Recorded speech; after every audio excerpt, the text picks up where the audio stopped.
Time now for African champions. Yeah, today I want to start with the African champion and then to Did You Know? Normally it's the other way around because that's how the lineup is.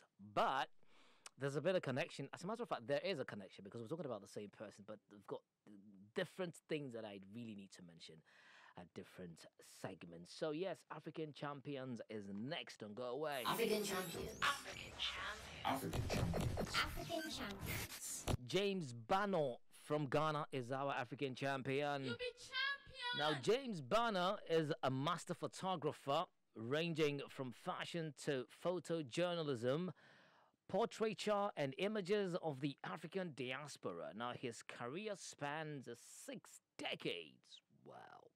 And there's something interesting about him, which I'm going to be telling you on the Did You Know segment, so stay tuned. Now, the British Ghanaian photographer James Barnor made his start on the streets of Accra in pre-independence Ghana using borrowed equipment.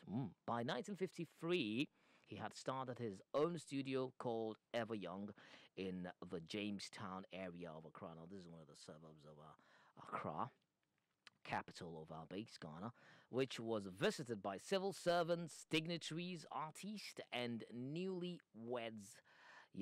Now, the images he took there were ostensibly formal portraits, but set against elaborate painted backgrounds. And thanks to his rapport with his sitters, when they sit, they've got this pose that actually brings it makes a difference, in the photos. They fizz with energy, so very brilliant whenever you have this. Now, a couple of years after Ghana regained independence from the British, Barnor traveled to the UK where he continued his studies.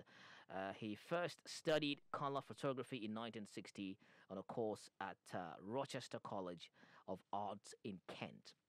Now, Barnor documented daily life, 1960s style, and a new era of multiculturalism in the capital of diasporic communities grew.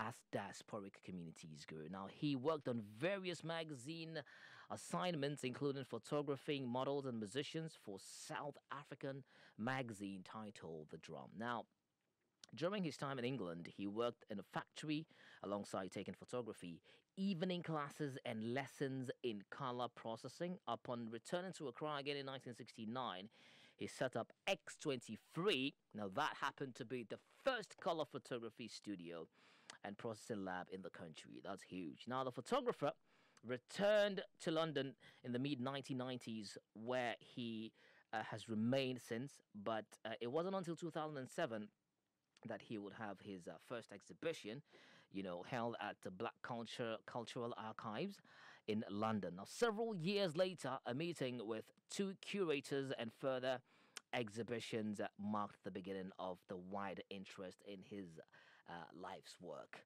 Now, a new exhibition held as part of the inaugural Bristol Photo Festival, that's UK's largest hi-fi and home cinema show, is presenting over 40 images by press photographer, studio portraitist, and everyday documentarian James Barnor. Now, it is rare, for a photographer to embrace so many genres and yet retain a visual signature. Yet, James Barnor managed to do just that across many decades he worked. Now, this constantly surprising and uplifting exhibition is a map of a restless, creative life lived between 2 countries, 2 cities, and 2 cultures. Amazing piece. And that is our African champion for today, James Barnor. He is coming from Ghana. You are an African champion. Enjoy the video. Don't forget to like, subscribe, and share.